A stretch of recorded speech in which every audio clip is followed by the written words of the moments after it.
बरिष्ठ हलायो घोट खे मींदी लाइन था खणी गिलासन बरिष्ठ हलायो दीदर खे मींदी लाइन था हसन खे मींदी लाइन था मामा सुणल खे मींदी लाइन था चाचा मोड़ बधाइन था खणी गिलासन बरिष्ठ हलायो हसन खे मींदी लाइन था खणी गिलासन बरिष्ठ हलायो आमिर खे मींदी लाइन था आमिर खे मींदी लाइन था चाचा मोड़ बधाइन था दीदर खे मींदी लाइन था मामा मोड़ बधाइन था खणी गिलासन बरिष्ठ हलायो घोटल खे मींदी लाइन था खणी गिलासन बरिष्ठ हलायो अली रज़ा खे मींदी लाइन था गुलशन सोमरो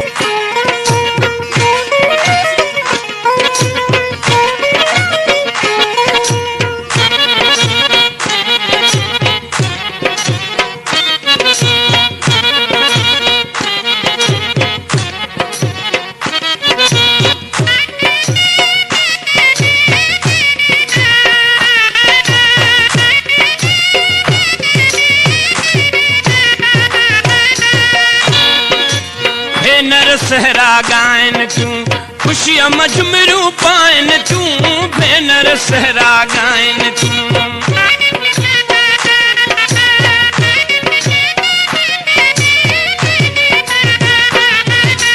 भेनर सहरा गायन तूं खुशियां मजमरू पाइन तूं भेनर सहरा गायन तूं खुशियां मजमरू पाइन तूं खणी गिलासन बरिष्ठ हलायो अकब खे मींदी लाइन था खणी गिलासन बरिष्ठ हलायो असर खे मींदी लाइन था पपन खे मींदी लाइन था मामा मोड़ बधाइन था दीदर खे मींदी लाइन था चाचा मोड़ बधाइन था खणी गिलासन बरिष्ठ हलायो अकब खे मींदी लाइन था खणी गिलासन बरिष्ठ हलायो पपन खे मींदी लाइन था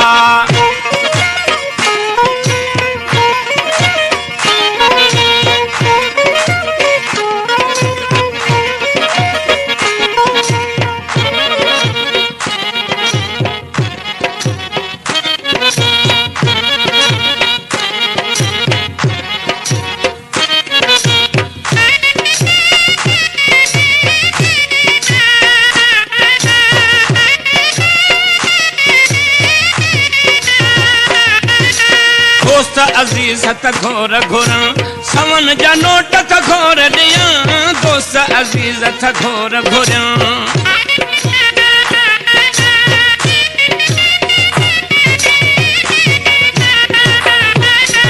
दोस्त अजीज त घोर घोरा सवन जा नोट त घोरा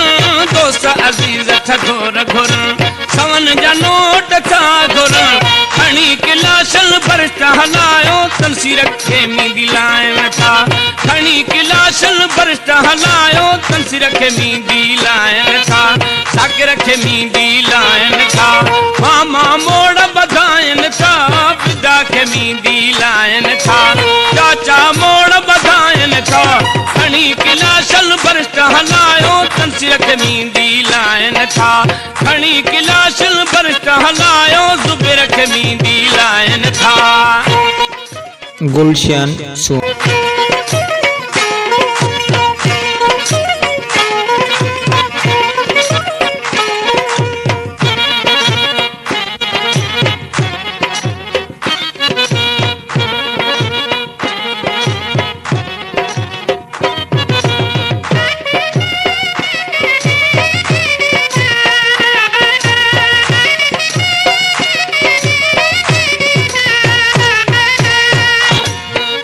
मसिल रे काज कयो खाइण सारो राज आयो खाद मसिल रे काज कयो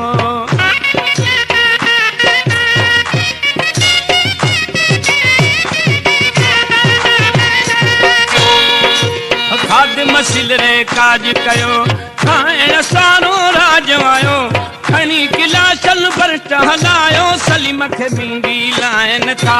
खणी किलाशल बरस्ट हलायो शबीर खे मींदी लाइन आ सलीम खे मींदी लाइन था चाचा मोड़ बधाइन था सलीम खे मींदी लाइन था मामा मोड़ बधाइन था खणी किलाशल बरस्ट हलायो असब खे मींदी लाइन था खणी किलाशल बरस्ट हलायो रियाज़ खे मींदी लाइन